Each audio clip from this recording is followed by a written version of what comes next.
Roll down tide. From the Clark Ford studio in Oxford, Mississippi, this is the Beer Garden presented by Oxford Crystal. I'd like to hear a little bit more conviction in your take, though. There was a lot of maybes, a lot of what-ifs, a lot of questions. You need to just get on here. You need to fire and put me in a position where I have to tell you that you're wrong. And now, here's your host, Neil McCready. Nice.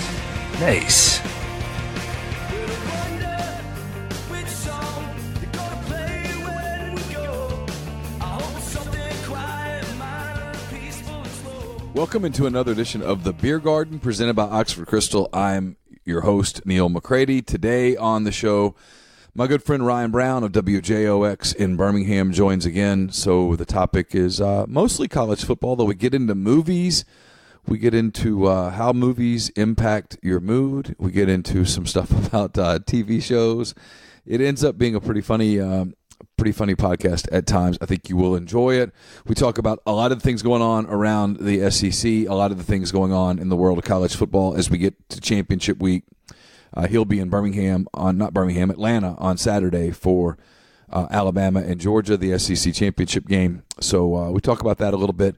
Can anyone beat Alabama? We have that conversation, and the result of that conversation is the same as it's always been. The answer, at least from me and probably from Ryan too, is no. But we'll get to that in a minute. First, let me tell you about the Oxford Crystal Highway 6 West in Oxford, just next door to the Oxford Exxon. They're on Highway 6. Grab the Maple Bourbon Shake. It's delicious. It's legal in all 50 states because it doesn't really have bourbon. No fake ID is required, but you'll love it. The Maple Bourbon Shake is fantastic. It's perfect for the cold weather, perfect for the holiday time. Makes you feel quite festive. You can also get the 3-egg plate combo featuring the Gold Peak coffee and fresh cracked eggs. They've got the meal deals if you're just out for a snack doing your shopping, or if you're settling down for a big meal after a long day. They've got the $2 square meal, the $3 square meal, $4 square meal, and more. And, of course, you can get the 12 Crystal combo if you're having a day in front of the TV watching all the games on Saturday, all the championship games as we get set for the playoff. The 12 Crystal combo, 12 Crystals, 2 medium fries, and 2 medium drinks. All of that at the Oxford Crystal Highway 6 West in Oxford. I'm coming to you from the Clark Ford studio. Clark Ford's in Amory, Mississippi. 662-257-1900. Call the number. Ask for Corey Clark. Tell Corey what new Ford you're looking for, and he'll send you a quote on that Ford within 15 minutes in business hours. It's that simple. It's that easy. There's no hassle. There's no haggling. It's right to the bottom line. It is an incredibly efficient way to do your automotive shopping. And then once you get that quote, it's up to you. Shop around or end up going back to Clark Ford with your great deal. We'll make that deal even better. Tell Corey that you heard about Clark Ford on the podcast, and you'll save $500 on the already great deal at Clark Ford and Amory, 662-257-1900. This podcast also sponsored by Community Mortgage. It's located in Oxford, Memphis, DeSoto County, and Chattanooga. It's 30 years old this year. One of the oldest mortgage companies in the Southeast. All of the underwriting and the processing is done in Memphis, so you know you're getting local underwriting that understands your market. It's also the leader in condo financing in the Oxford market. So ask Jason Lowe about Community Mortgage's float down option, which allows you to lock in the current rate. But if rates go down before you close, you can get the lower rate. It's JLowe, JLOWE, at communitymtg.com. Now let's get started in our interview with Ryan Brown of WJOX in Birmingham. Enjoy. All right, Ryan, I appreciate you joining me the day before. I know you head to Atlanta for the SEC championship game, which if you cover Alabama or Auburn these days is pretty much inked onto the schedule before the start of the season. I'll start here. There's a lot, and I know you guys hear it in Alabama. There's a lot of conspiracy theorists out there that say, hey, Alabama gets every call. The league protects Alabama. If there was ever a week for the league to say, screw Alabama, we got to get them beat, it's this week. Because for the league itself, Georgia beating Alabama would be much better for the overall bottom line of the league, I would think, than Alabama knocking Georgia out of the playoff. I know the league's not fixed. The fix won't be in. But I'll go here. if it's close, is there any pressure at all to kind of, hey, let's help Georgia a little? I mean, and I guess in theory anyway, you would know the outcome of the Big 12 championship game before. So, in the event Texas beats Oklahoma, I don't know that Alabama's case as a one-loss team is any better in front of Oklahoma than Ohio State. But at least you would know the outcome of that game, and you would know, well, there's one down that you don't have to worry about. I guess everybody talks like it's a certainty Alabama is in if they lose this game, and I guess they are. But boy, you'd be playing with fire in that situation. But at least you'd be guaranteed. I mean, Georgia's at least guaranteed in, so you probably feel like you got a really good chance to win it even with Georgia then. But man, the national outcry, Neil, if back-to-back years Alabama gets in without winning the championship as a one-loss team, back-to-back years the SEC gets two teams in, I don't know that I'm ready for that, man, because the national outcry on that is going to be unbearable. It's funny. It shows you where you are and where we are. This week we've been covering, Matt Luke making changes and Ole Miss's administration trying to rebuild some semblance of confidence within its fan base. And it almost becomes just one state over, just a given that Alabama's in no matter what. You're literally the first person I've heard say that there would be a question if Alabama were to lose the game to Georgia, assuming it was a close game, and it's difficult to imagine Alabama losing, frankly, and it's almost impossible to imagine them being blown out. It's just a given in people's minds that if Alabama were to lose, say, 30-28 on Saturday, that they would still make the tournament, if you will. Well, and look, and most people feel that way. I guess the only thing I would say is, number one, this will be back-to-back years that you've had to do this for Alabama.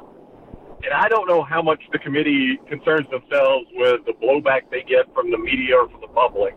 I think by and large that bothers people. They don't like to get media criticism. They like to be liked. Everybody likes to be liked. So, I don't know. I think they would know, hey, if we do this for Alabama again, there's going to be a heavy amount of criticism.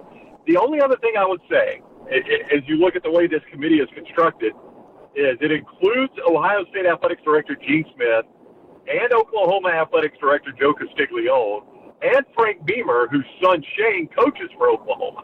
Now, all those guys have to recuse themselves when their schools being discussed or the comparison of those two schools. But they're in the room the rest of the time, and they have to come back in the room and look those people in the eye when they say, hey, we put Alabama in front of either one of you. So that's the only thing I would say is this is a year where I don't think you want to leave it up to the committee. When the athletics director of both Ohio State and Oklahoma are on the committee, I want to make sure I take it in my own hands and not leave it up to them to do what I would think is right. It's funny you bring that up, and you're probably exactly right now that I think about it. So along those lines, and you're right, people want to be liked, committees want to be liked, committees want to have their work approved. When the people, do the NCAA basketball tournament, they always sort of recoil at the criticism of who should have gotten in, who shouldn't have gotten in. Nationally, Oklahoma getting in is a much more palatable story than Ohio State getting in. Would you agree? I think so, because I think, assuming nothing crazy happens this weekend, I think Kyler Murray is going to be your Heisman runner-up behind Tua Tagovailoa. He is a very likable, much more so than Baker Mayfield. I think people, Kyler Murray's a cool story. Yeah, the guy's, holding off on millions in baseball to play college football. I mean, he's living the dream that anyone would have. To my knowledge, I haven't really followed him terribly closely, but he seems like he's kept his nose pretty clean. He hasn't been Baker Mayfield, frankly. Bob Stoops is going for that program now. He was a hard guy to like a lot of times. I don't know if people dislike Lincoln Riley. And then you've got the exact opposite, basically, at Ohio State, a coach nobody likes, a team nobody likes. I think a lot of people feel like Urban Meyer shouldn't be the head coach there. So I think you very much have a good versus evil in Oklahoma versus Ohio State. That said, I don't know that the teams are all that different. I mean, I think Oklahoma's got a better offense, and both their defenses are terrible. And I think they're both badly flawed teams. And again, here's Ohio State with another terrible loss that they've got to overcome, even if they are the Big Ten champion. I mean, you just don't go to Purdue and get blasted the way they did. And play for the national championship. That's a 6-6 Purdue team. This is back-to-back years for them, and I think that hurts them as much as anything. Is that now at back-to-back years, Urban Meyer has just had this inexplicably bad loss on the road that really taints everything else he's done. Yeah, he has. I watched Ohio State, Michigan a good bit on Saturday before I went to see Creed 2 and A Great American Tragedy was rectified. Michigan. Have you seen A Star Is Born? I have seen A Star Is Born. What did you think? Because I really like that movie. I thought it was an amazing movie. I'll tell you how good the movie was. In the movie, I was so moved by some of the music that I downloaded it onto my iPhone through Apple Music or whatnot, and not in the movie theater, just listening to it, the music does not have the same impact on me as it did watching the film. I thought the acting was great. I was actually just sort of stunned at how talented an actress Lady Gaga was. I mean, was she as polished as maybe some of the great actresses of our time? Well, no, but she was awfully good. And then on the flip side, people have made fun of his music and stuff. I thought Bradley Cooper did an incredible job to be able to perform the way that he did. And I'm sure there was some help and some stuff like that. But it was a great movie. The story was powerful. The ending, spoiler alert, it wasn't that, happy ending that everybody that everybody maybe wants from a movie and walks out. But it was one of those endings that it was pretty powerful. I mean, that was a movie that impacted me for, I don't know, man. I wasn't the same for a couple of days after it was over. What about you?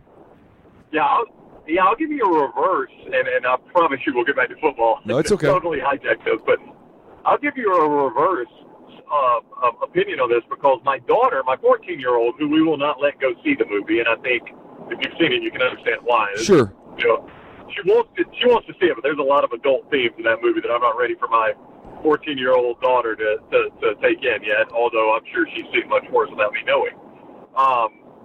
But she had downloaded Shallow, which is really, I guess that's the takeaway song from that.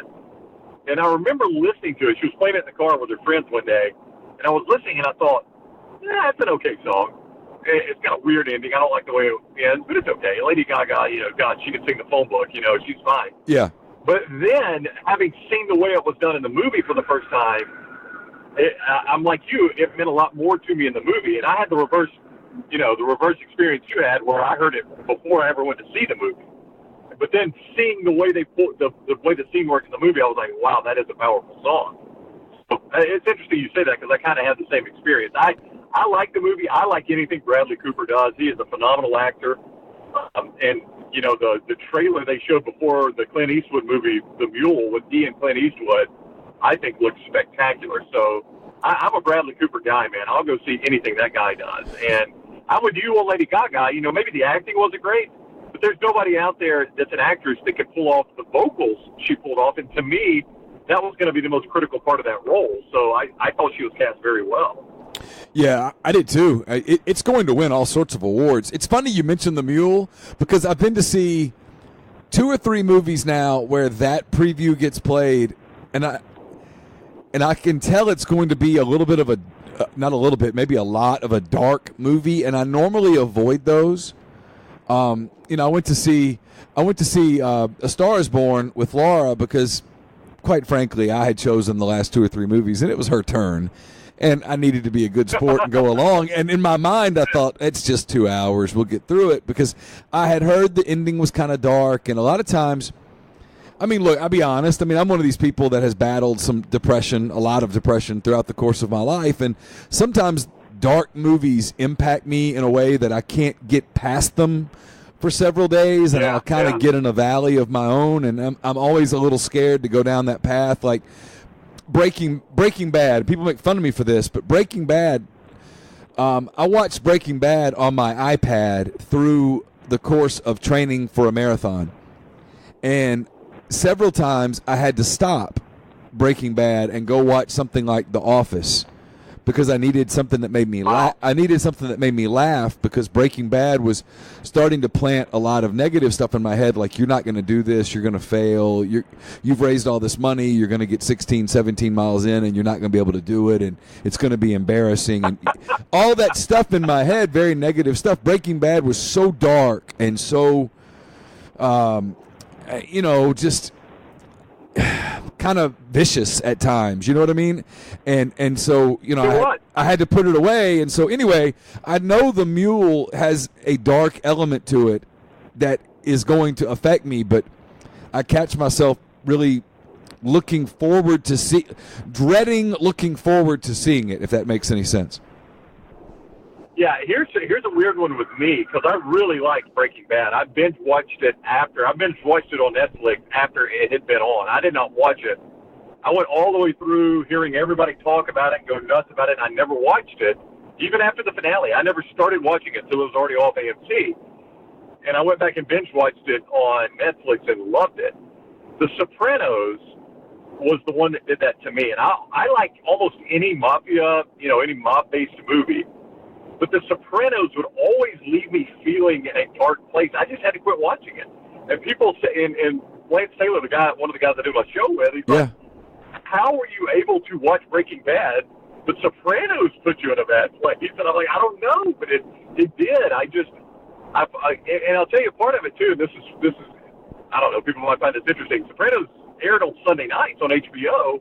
And this was prior to the advent of DVRs, honestly. So you kind of had to watch it live. And I would go to church on Sunday, and you'd kind of leave church feeling good. And Sunday afternoon, watch some NFL or spend time with the family, whatever time of year it was. And then you just kind of end your Sunday on a dark note with The Sopranos. So I finally just said, I can't watch this anymore. So that's the one I had to give up on because of that. No, it's funny how different things have different triggers. I can read Stephen King or like Dean Koontz, or stuff that, has a lot of terror and has a lot of darkness, and I'm fine. And then there's certain things that if I watch it, I'll just get really down. And I don't know what it was. And I think in A Star Is Born, maybe it was the and I don't know why, because I've never done drugs in my life. Maybe, but it was the drug abuse, and it was. I mean, look, if you're listening to this, spoiler alert, fast forward a few minutes. It was the suicide at the end. There was a suicide in my family. I had an uncle that committed suicide. It was just some of, one of my best friends in high school, her little brother committed suicide when we were freshmen in college. It just was little things that hit triggers that sent me it was kind of a dark place. Like, we went to dinner that night. We picked up Carson from the girls were out doing something, because that's what happens when you have high school girls. They're never home.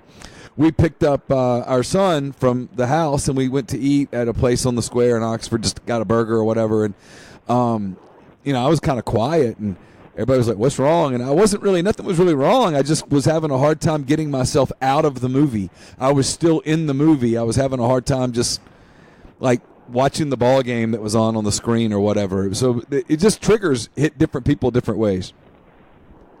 Yeah, I think that's a testament to how well done that movie is, though. Even though you wouldn't necessarily choose for that to be your feeling, the fact that it is your feeling, I think is a testament to how well Bradley Cooper did directing that, and he and Lady Gaga did acting in that. Did you know who Lady Gaga's father was? The person. Did you see this? For the credits, that blew me away. When the credits rolled and it said Andrew Dice Clay, I said, "Where was Andrew Dice Clay?" I know. In this movie? Where did I miss that? And so I immediately get on my phone and pull up the IMDb, and I'm like, holy crap, that looked nothing like him. And he was excellent. Yeah, I thought very good. I could not believe it. Yeah, I guess he's just revitalized himself. I don't know. I thought he performed. I thought his performance, and I didn't know who that was until the end, like you. Because I had to sit there. I'll be honest. I was kind of a little teary-eyed, and I had to kind of get myself together. And I was watching the credits as they rolled. And his name popped up, and I immediately figured out who it was. And I was like, "You've got to be kidding!" I thought he was very good. Yeah, he was. My wife and I, we do this weird thing at movies. We sit through the credits almost all the way to the end, and sometimes it's just because you're absorbing, like especially in that movie, you're just kind of absorbing what happened, and I've always sat through the credits in movies, and for another reason, this is a weird thing, because you can easily Google it now, but like a movie that is shot with a beautiful landscape, I always like to see the credit where it was shot. I'm like, oh, okay, that was shot in California or Georgia or wherever. So my wife and I always do that. We're almost always the last ones at the theater. We'll sit through the entire credits sometimes. But as soon as that popped up, I had to pull my phone out. I was like, what in the crap did I miss? That Andrew Dice Clay is like the fourth name, I think, that was in the credits. So he had a big part. I could not figure out who it was. While we're on movies, and it's my podcast, I'll do what I want with it. Have you seen Creed? Have you seen Creed 2 yet? And are you a Rocky person? Being a child of the 80s, this is probably a sad admission. I was never the biggest Rocky guy in the world. I heard Creed 1 was amazing. Or Creed, I guess it's just Creed. Yeah, Creed, yeah. I heard it was amazing. Yeah. I had so many people tell me it was good. I just never, the Rocky franchise didn't really do it for me. So, I grew up in the 80s, but Star Wars has never really done it for me, and Rocky has never done it for me. I did love the Indiana Jones series, but other than that, I guess I'm a poor child of the 80s, because Star Wars and Rocky just have never done it for me. Yeah, it's so funny. Like this week, I've been in a really good mood, and I've been trying to figure out why I'm in such a good mood. And I think a lot of it, and I'm embarrassed to admit this, but it shows you the power of cinema, the power of movies. It's why we still, despite the fact that we can walk around with our phones and watch 8,000 things on our device, there's still something about going to a movie, I think. And I was very much into the Rocky movies as a kid, and then into my adulthood. And I remember vividly the day Rocky 3 came out. We came out on a Friday, and I was probably 15 years old, maybe. I was 15. I went to see Rocky 3 at the theater that night. And, I mean, it was so, Rocky, spoiler alert, Rocky, Apollo trains Rocky and gets him ready, and he wins the rematch against Clubber Lang, who was played by Mr. T. And, we're kids. We're 14, probably 14 years old. Yeah, 13, 14, because Rocky 4 was after that. We were all, shadow boxing in the front of the theater. We're so pumped up. People were about to kill each other leaving the film, because it was so good. And then so I realized at the end of Creed 2, because it feels like, I'm not giving anything away, but it really felt like the people who wrote the movie and Sylvester Stallone and the people who were involved in the movie were really putting a bow on it. Kind of like, okay, we're done. This is as far as we can take this. We're gonna give you closure on these characters. And I walked out of that theater with this realization that, as much as I've joked about it, because like Rocky 4 will come on and I'll live tweet it because I love the movie so much, and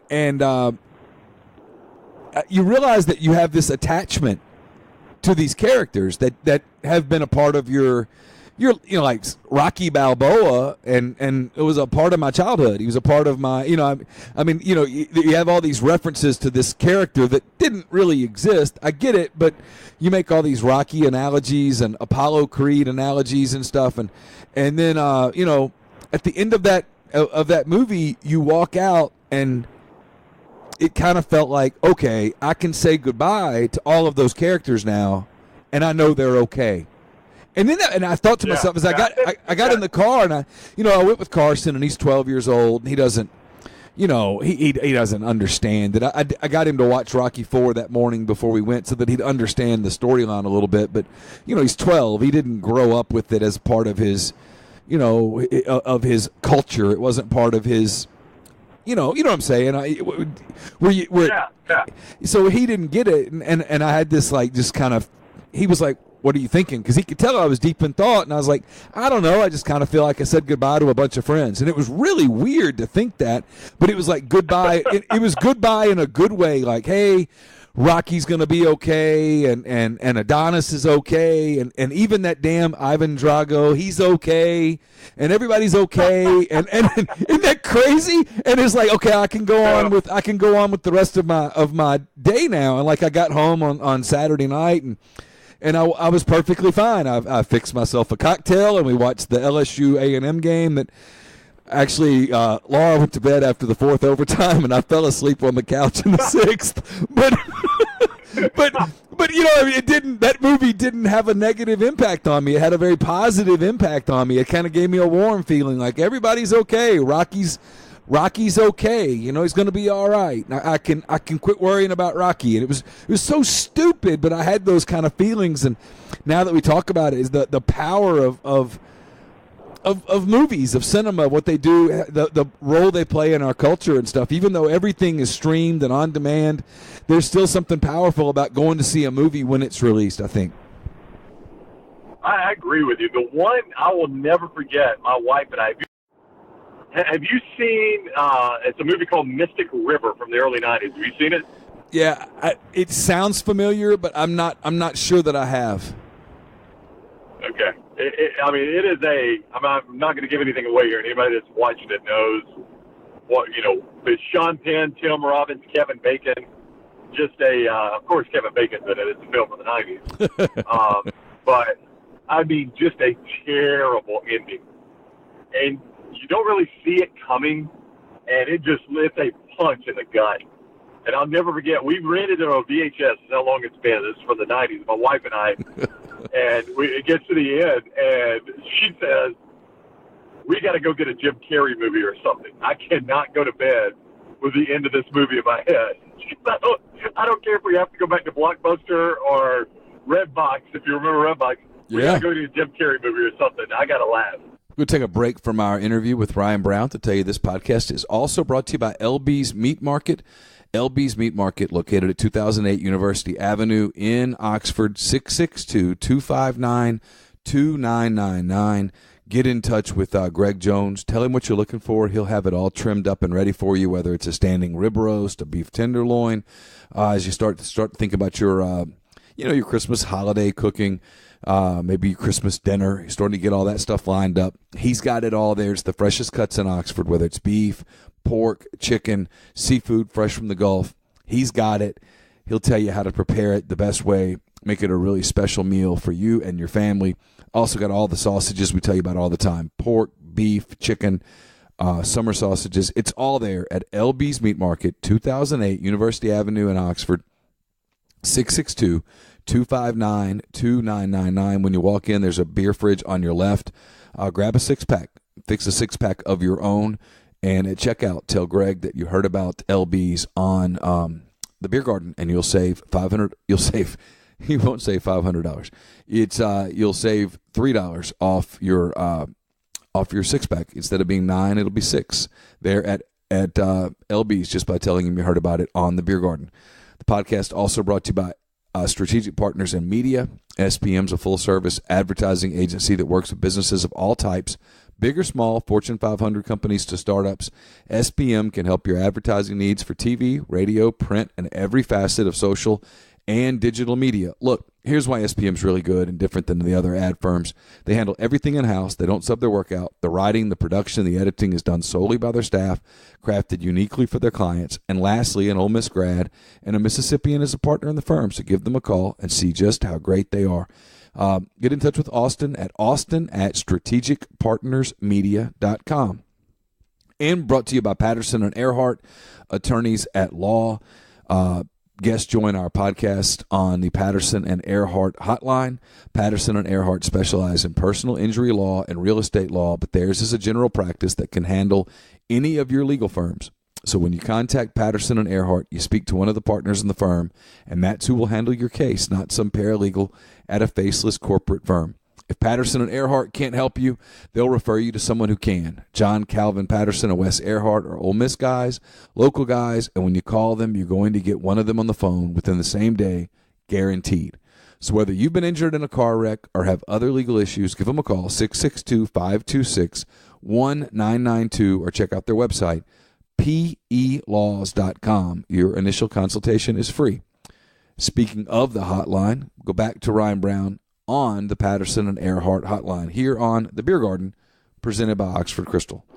That was tough at the end, man. Yeah, that's funny that she's that way, because I'm the exact same way. I'll come in my office and watch like American Family or American Dad or Modern Family or something stupid, And like Laura hates stupid television, and so she'll come in like, "Why do you watch that?" I'm like, "Because it makes me laugh. I just would rather laugh. I can laugh, and then it's just easier. It's easier for me to watch something inane and stupid, and then kind of rinse the day than it is to watch something dark and powerful where I lay in the bed and think about it all night." So I completely relate to your wife on that. Anyway, Ohio State, Michigan. Yeah. So I watched Ohio State before I went to see Rocky, and Ohio State can't beat Alabama. They can't beat Alabama. And I'm going to break the news here that Notre Dame can't beat Alabama. And I don't think Oklahoma, while I think they would be fun to watch play Alabama for about a quarter, I don't think Oklahoma can beat Alabama. And maybe Clemson can play with Alabama longer than Oklahoma can. I don't know. We'll see, I guess. But I guess so I'm left asking you this. If Georgia doesn't beat Alabama, and I don't think it can, this is really about to get boring, isn't it? I think it is, and I don't know. I know you were at the movies Saturday, so I don't know how much of South Carolina Clemson you watched. And I have to confess, I was driving back from the Iron Bowl, so I didn't see every play. I watched some of it. Jake Bentley went for 515 on that secondary, and they look lost a lot of the time. And I know Brent Venables is extremely good, and that Clemson defensive front is good. But, man, if Jake Bentley's going to do that to you, I don't know what Tua Tagovailoa can do to you. And those Alabama receivers, my word. So, I mean, that was the first time I had thought, boy, this Clemson, they may not have enough for Alabama. I'm inclined to think that's why I'm so fascinated about this Alabama-Georgia game coming up, because if they beat them the way they've been beating other teams, and to me, if they beat Georgia 14 to 21 points, that's a pretty good beatdown of a team like Georgia. I mean, man, I'm just inclined to think that even Clemson might not have anything for them at the end of the year. But certainly, Neil, the semifinals, as long as that's Oklahoma, I think the Oklahoma game would be like 60-something to 30-something. Yeah. And I'm not so sure Ohio State wouldn't be the same. Their defense has been pretty bad all year. So, in Notre Dame, they're not going to steal the field with Alabama. This semifinal, whoever the matchup is going to be. And you know what? If you look back at it, that's all we've really gotten out of the semifinals. You take away the Georgia-Oklahoma Rose Bowl, and by and large, the semifinals haven't been that competitive in this college football playoff. No, they haven't been. I know the transitive property doesn't work in football. I get it. I know it doesn't. So as I say this, the people that are listening that go, well, it doesn't work like that, I acknowledge. But just humor me. I watched South Carolina and Ole Miss November 1st or 2nd, somewhere in there, and Ole Miss should have won the game. Probably could have won. Certainly could have won the game. Probably should have won the game. South Carolina came back and won because Ole Miss just played a horrible fourth quarter. But I watched that same South Carolina team, at least the parts that I watched, just give Clemson much more of a game than I thought it would. And again, I'm saying it again for the second time in 20 seconds. I know the transitive property does not work in college football, but it changed my view, like you said, on Alabama-Clemson, and I said it's just not going to be much. Unless Alabama lines up and plays this horrifically bad football game where they beat themselves all afternoon, all night, whatever the case may be, there's just no way that ends up being all that fun to watch. And it's not on Alabama for them to fix it. It's on everyone to catch them, which leads me to my point. And I'm curious whether you agree or if you think I'm an idiot, and you watch a lot more football than I do. Like, I watched Michigan and Ohio State, right? And there's all this talk this year about, boy, Michigan's better. Harbaugh's figured it out. And then Michigan looked awful. They looked awful. And I thought Michigan is not getting closer to catching Alabama. If anything, everyone's getting further and further away from catching Alabama. And I wonder if it's because everyone has lost its identity in an attempt to emulate Alabama, or if it's just because the machine is now rolling so much that it's truly uncatchable at the college football level. Well, I think this year in particular, and next year will be the same, I think the one thing Saban has never had, two things. Never had a great kicker or a great kicking game. I don't know if they've got 4 kickers, but they haven't been able to make field goals when they mattered, and now they can't make extra points. They've missed 8 extra points this year. 8. It's almost impossible to do. Yeah. And so the one thing he hasn't ever had is a strong kicking game, and that baffles fans in this state. That you want to start a conversation in the state, just bring up Alabama's kicking game, because obviously Saban can do no wrong for Alabama fans here. But almost any Alabama fan will tell you, I don't know how the guy can recruit NFL players at every single position and can't find a kicker, just a competent kicker, not even an NFL kicker. But the other thing he's never had is an elite quarterback. I mean, A.J. McCarron was really good and at times played elite football. And I think that's what's happened to college football this year is you've let the best team finally get an elite quarterback. And my gosh, what a difference. I mean, the difference in the Iron Bowls, and I know Auburn wasn't as good this year as they were last year. I get that. But when I was at last year's Iron Bowl and I watched Alabama's offense be able to do nothing against a good Auburn defense, not great, but good, because of Jalen Hurts, God love him. And then I sit there this year and watch a guy throw for 5 touchdowns and run for another one in the Iron Bowl. It's just a stark difference in what just an elite quarterback can do. And they've been so elite at receiver at times with Calvin Ridley and Amari Cooper and Julio Jones and O.J. Howard at tight end. My gosh, over the years, if they had been more elite at quarterback, it's scary to say they might have won more national championships than they won. Yeah, it's unbelievable. This team this season looks to me to be flawless, and everyone I talk to says next year's team is even better, which sort of leads me to my next question. As you know, I'm really good friends with J.G. Tate, covers Auburn for AuburnSports.com. We do a podcast together every week, and he's been chronicling the saga at Auburn over the last several days, and he was on it, frankly, weeks ago. I know you guys are focused on Alabama, but I know you're keeping up with the Auburn thing because, quite frankly, the Auburn thing's a more compelling story than Alabama is right now. Yeah. What do you think is happening, and how do you think it ultimately reaches its conclusion, even if the conclusion is this time a year from now? I think it's clear Gus Malzahn is being pushed out. He's being told he is not wanted there. And there is, I just think there are, and Jay, obviously, I'll say this caveat, Jay will know way more about this than me. Sure. I just think there were hard feelings. I think Auburn felt like they got held over the barrel by Jimmy Sexton and Gus Malzahn on that contract last year. And, boy, those things can come back and burn you. I mean, you better win big if you're going to get that kind of contract, because the minute you don't, people are not going to forget the fact that the 1 second you had the upper hand, you took every advantage of it. But isn't that on Auburn? Isn't that on Auburn, Ryan? I mean, they could have just said – It is 100%. Yep. Yeah, they could have said, go to Arkansas. Go. Yeah. Yeah, it was so weird. They just didn't – I mean, the timing was amazing for Gus Malzahn. You want to talk about fortunate timing for Jimmy Sexton and Gus Malzahn. That was it. I mean, you beat your two rivals, and they beat them pretty handily. They smashed Georgia, and the Alabama game might have looked close at 26-14, but it wasn't. Auburn dominated the second half of that game. And, you know, so you had that. You had the Arkansas job open, a job that you could get the Auburn people, you would leave for that job, and they believed it. And you had so much upheaval at Auburn with Jay Jacobs on his way out, the athletics director. He had already announced it. A new school president. You just had so much that was in Auburn's favor that Malzahn struck while the iron was hot, and he got everything he wanted. But even with that success at the end of the year, all the money people, all the boosters, all the important people at Auburn, they begrudged Gus Malzahn for doing that. Even though, like you said, it's Auburn's fault for saying yes.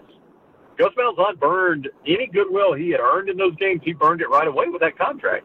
So you knew the minute it turned south, that was going to be a albatross for Gus Malzahn. So reports that he has agreed to a lesser buyout, I just cannot believe Jimmy Sexton would let him do that. But I can see, and let me use this example. This is what I used on the air. So, Neil, I know the answer to this. I asked a caller's like, today, well, I just take the $32 million and leave. Okay, that's easy to say, and most of us would. But that $32 million is about 4 times Gus Malzahn's annual salary. Okay. Okay. So, Neil, if I told you times your annual salary in a lump sum, but you can never watch the Cubs again. You wouldn't. I don't think you would do that.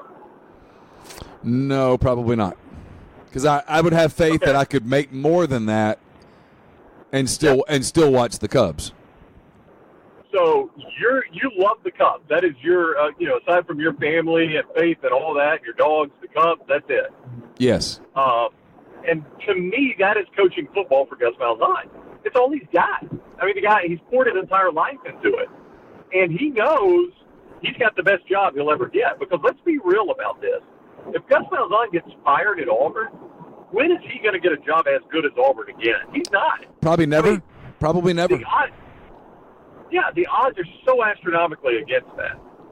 So I'm going to tell you, I'm going to take away the one thing you love the most outside of your family.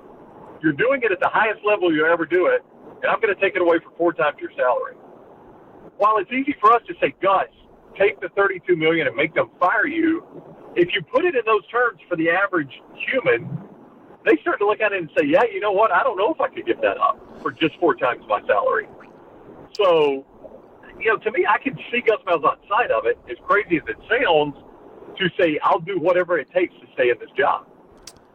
Ryan Brown being profound today on the podcast. I've never thought about it that way.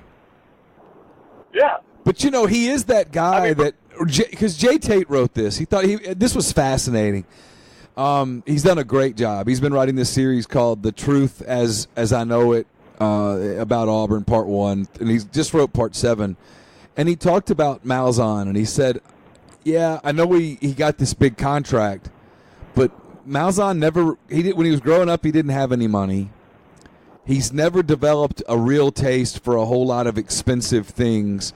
Like, he's got a couple of expensive cars, but like beyond, I know what he's saying. He's not going out spending thousands of dollars on a bottle of wine, and he's not going to vacation in the most expensive places in the world. I mean, he's still at the end of the day, he's still a pretty simple guy. And he said Malzahn basically looks at money as enough or not enough. And he's made, $30 million so far in his career. And like Jay wrote, that's probably enough.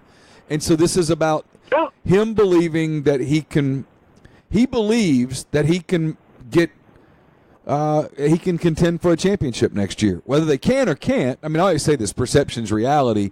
His perception right now is his reality until someone proves that reality wrong. So I get that. What it does, though, is it's put Auburn in a position where Auburn bets against itself all year next year. Yeah, they're going to be in a weird situation because I'm with you. Gus Malzahn 100% believes. Now, I think it's false belief, but I do believe he 100% believes I'll go 12-0 next year, and I'll make these guys look like fools. They're going to fire me. They're going to try to reduce my buyout. I'll get the last lap. I'll go 12-0, and they won't have any choice but to extend my contract after that and give me that buyout back.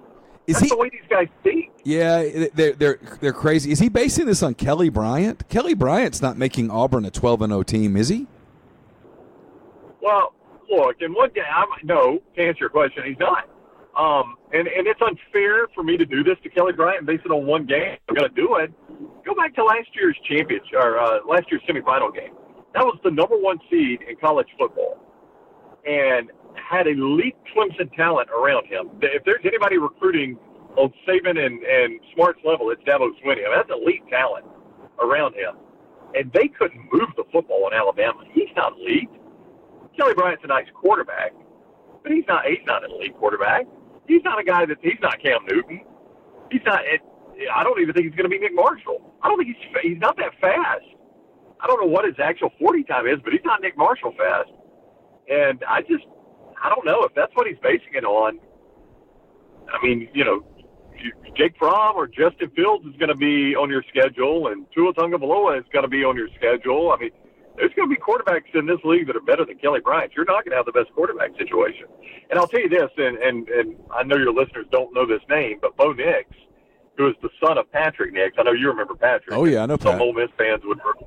Yeah, he's a local high school football coach now, and his son is Auburn's top football commitment.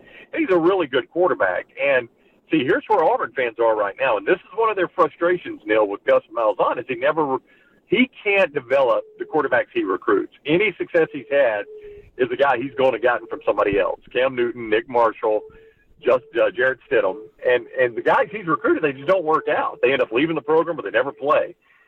And what Auburn fans fear is going to happen is Gus Malzahn goes and gets Kelly Bryant, and they want to see Bo Nix out there, but they don't want to see Gus Malzahn coaching. They want to see Bo Nix coached by somebody that can develop a quarterback. And even if it means starting a true freshman and taking your lumps, they're cool with that because they think this kid is going to be a stud. And he is in high school. A lot of times that doesn't pan out in college. He's a really nice player in high school, but that's the frustration Auburn fans have right now. If Jeremy Pruitt hires Hugh Freeze as his offensive coordinator, is that a good gamble on his part, or is that potentially making that a volatile mix in Knoxville? Well, that's it. That's two. I don't know how their personalities mesh. In a lot of senses, they're both just kind of that old, all shucks country guy. I don't know. There are a lot of rumors around here that it's going to be Auburn coordinator Chip Lindsey. He and Jeremy Pruitt were actually on the same coaching staff at Hoover High School under Rush Probst. Oh, that's right. Go a very long way back. They do. Yeah. Hey, how about that? How about that coaching staff? Kevin Shearer, that is now on the staff at Georgia. He was on that staff too. Can you believe that? That was a high school coaching staff at Hoover that included a Tennessee head coach, a Georgia assistant, and an Auburn coordinator. That's a heck of a high school staff right there. That's amazing.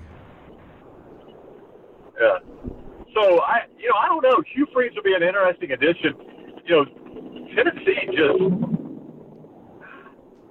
he and Garantano, and I don't know what their depth chart's like at quarterback. I saw that one guy transferred. I feel like Hugh Freeze would be better with other tools than Tennessee. That would be a weird hire to me. Yeah, I'll be honest. If I'm Pruitt, I have two reservations about hiring Hugh Freeze. One is that I would be concerned that he is positioning himself, even unintentionally, to be my replacement. And two, I would be concerned that if I asked Hugh Freeze to go recruit in the Memphis/Mississippi area, because that's where he has roots, I would be concerned that stuff that had not come out would suddenly come out. I would be concerned that, and I'm not saying there is anything there, but I'm not saying there's not either. And I would be concerned that would pop up and become quite a distraction inside my program and around my program and be trouble that I could have avoided by not borrowing it. And I think it's just an unnecessary risk for Pruitt. I don't think Pruitt, Gus Malzahn would be one thing. He's going to have to do something to save his job. I think Pruitt exceeded expectations. I know they looked bad at the end against Vanderbilt, but, if I had told you Pruitt had, 2 conference wins, Auburn and Kentucky, that to me exceeds expectations. I thought he'd be 0-8 in the conference, honestly. So I just don't think it's necessary for him to gamble on a Hugh Freeze right now. Obviously he's got to make a hire, but I don't think he's got to roll. If it is a gamble, if he views that as a gamble, I don't think that's necessary. And I'll tell you this about Jeremy Pruitt, and this may or may not surprise you. I don't know. He is extremely well thought of in Tuscaloosa, to the point that if he's got success at Tennessee and the timing works out, he would be a very popular replacement for Nick Saban among a lot of the big money people in Tuscaloosa, a lot of the people that write checks and make decisions in Tuscaloosa. I don't know if that surprises you or not, but no, it doesn't. He'll be one of those. If he's got success, he'll be one of those that will be very high on the list to replace Nick Saban. Because it will be impossible to replace Nick Saban with another Nick Saban. You're going to have to hire a different kind of a person because Saban is proven to be incredibly unique. And you might as well go from the Saban tree, at least have somebody who knows the system, who can sort of – because there's going to be culture shock inside that program when Saban leaves, no matter who takes over. It just doesn't really matter. But if you got somebody who had been in the system and maybe who had implemented that system somewhere else, who could walk in and try to make it a little less as seamless as possible, that would make sense. And Pruitt would sort of be one of those guys that would fit that description. Well, I mean, I think if he's had enough success at Tennessee that you would want him to replace Nick Saban, he's proven to be a very good coach because that's a pretty big turnaround. And I didn't know about it when he got hired. I like Jeremy Pruitt. I just didn't know. I thought in a lot of ways he looked the part this year. It's going to take time on the recruiting trail. He's several recruiting cycles away from being able to compete in the East. All right, last couple of things. We've talked about Alabama a lot. We talked about Auburn. I was one that thought Jimbo Fisher would do really well at A&M, and I'm now convinced that Jimbo Fisher is going to do really well at A&M. Finishing 8-4 the way that they did. If you're Texas A&M, I mean, if you're a stock, Texas A&M stock's a good stock. That's a weird as hell place. I mean, it's a freaking cult, and the media around that have turned this Damian Craig thing, they've turned it into the Zapruder film of college football. They've made fools of themselves now that the first film's come out that shows Damian Craig acting like an idiot and instigating the entire thing. All the A&M media look like idiots now. But that being said, it's a program that has lots of resources.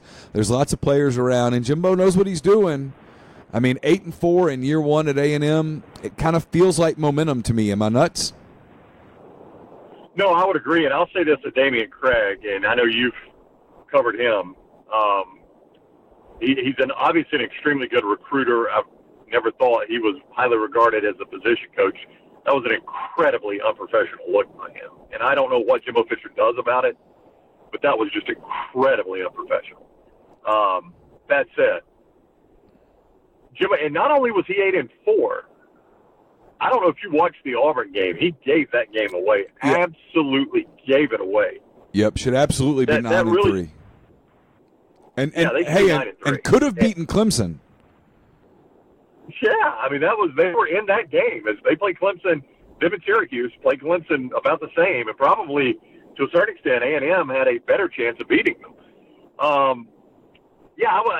8-4 is probably, but no, I'm not going to say probably. It exceeds my expectations. Honest to goodness, we do our preseason, we go game by game, and we say, okay, I got this team, this and this and this. When I went game by game, I had that LSU Texas A&M game being for bowl eligibility. I thought the winner of that game would become bowl eligible in that win. So yeah, to eight wins was at least two more than I thought A&M could get.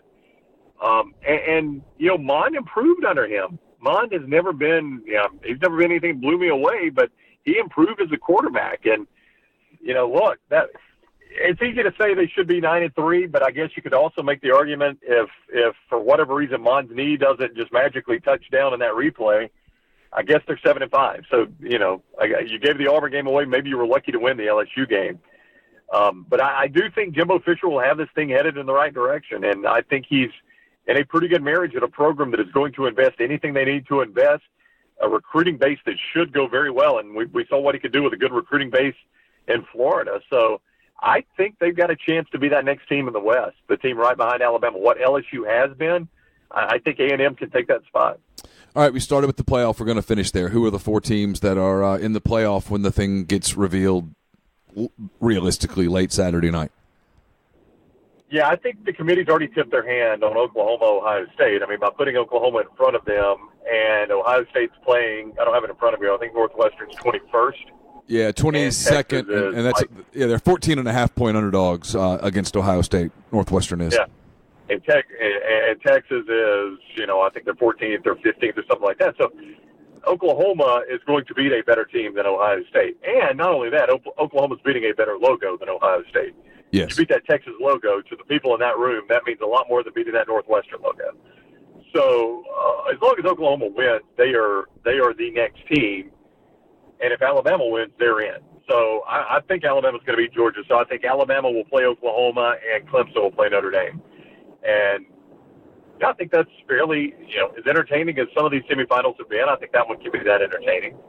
I think Alabama-Oklahoma is going to feature your two Heisman finalists, 1 and 2 in the Heisman, and should have some points scored.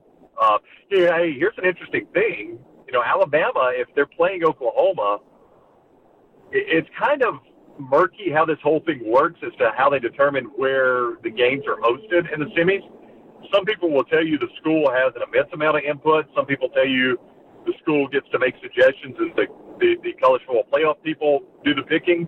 But I can tell you this: if it's Alabama-Oklahoma, Nick Saban wants that game in Miami.